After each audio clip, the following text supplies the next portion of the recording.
Alright, this is a little tutorial I'm going to do on the Singer Heavy Duty from Costco. So it all started with kilts.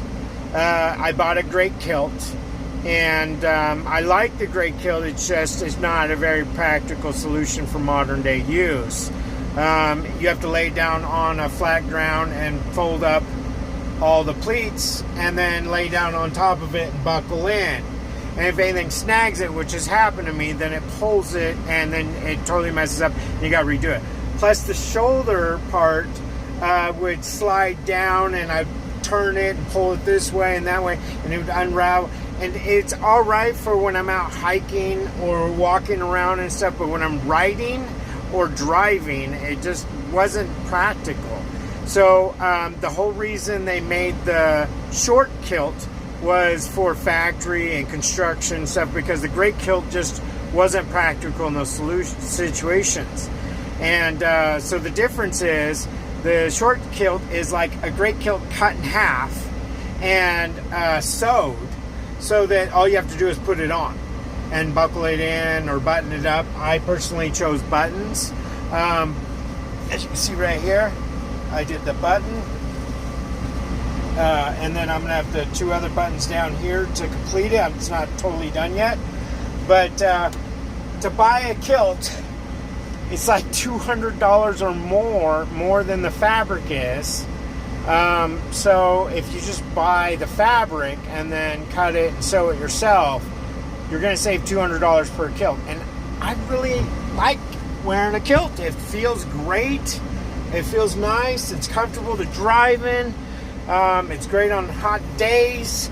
If it's not the wool one's even great on cold days, because it actually keeps you warm, even though, you know, it's only going down your knees.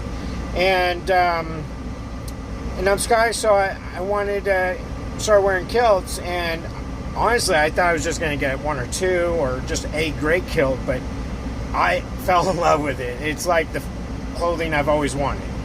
So I bought this Singer because hand sewing, I'm not good at it. I mean, I did sew these down, hand sew, because then it makes it more hidden instead of doing a top sew or a top sew. So I will do those by hand, but the top part and the buttonholes and all that, I was not very good at. My hand sew came loose. I'm going to have to fix that. But this is my first great kilt I ever made.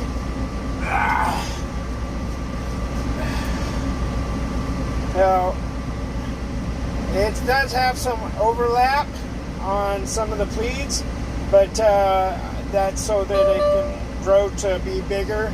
Dang it! Sorry about that. I'm in my truck. They put a timer on my idle so it turns off, but the problem with that is I'm down in Arizona and it's hella hot, and their generator thing is not keeping up with the coolness. So you can go with the tuck in, but I don't know, I've never been a tuck in guy, so I like to just hang out. But this is my first one. What do you guys think? Alright. I have a couple more I'm going to make, a green one and a blue one. And when I get the technique down and I get better and it looks good, that's when I'm going to buy my clan kilt, which is a green and blue and black, a light green, dark green, light blue, dark blue, and a yellow stripe.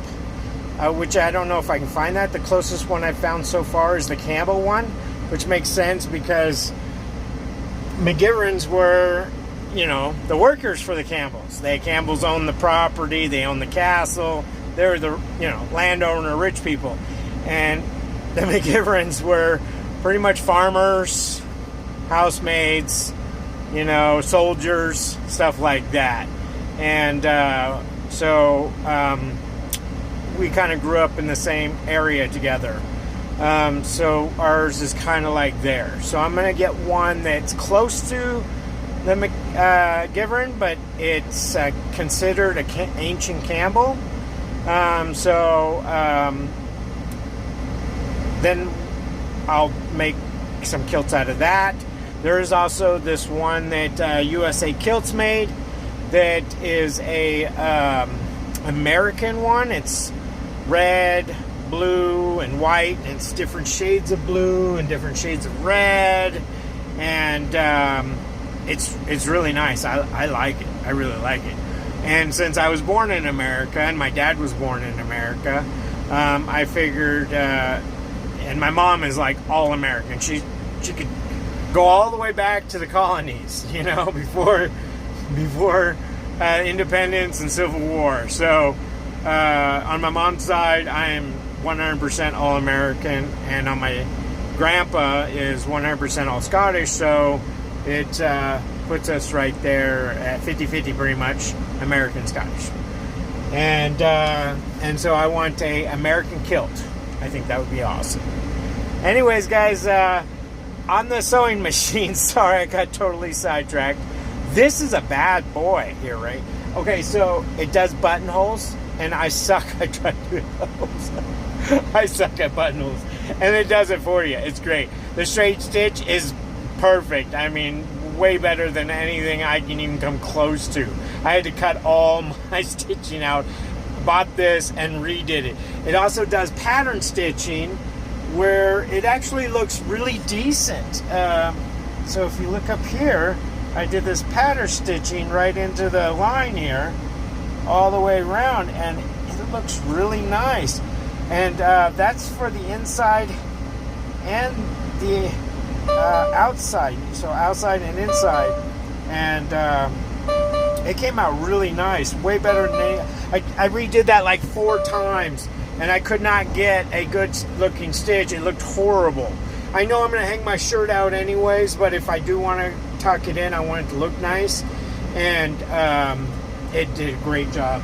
And so there's some spots on here that was a pleat fold, so that's 4, plus the overlap, which was tucked, so that's 5, 6, plus the inside.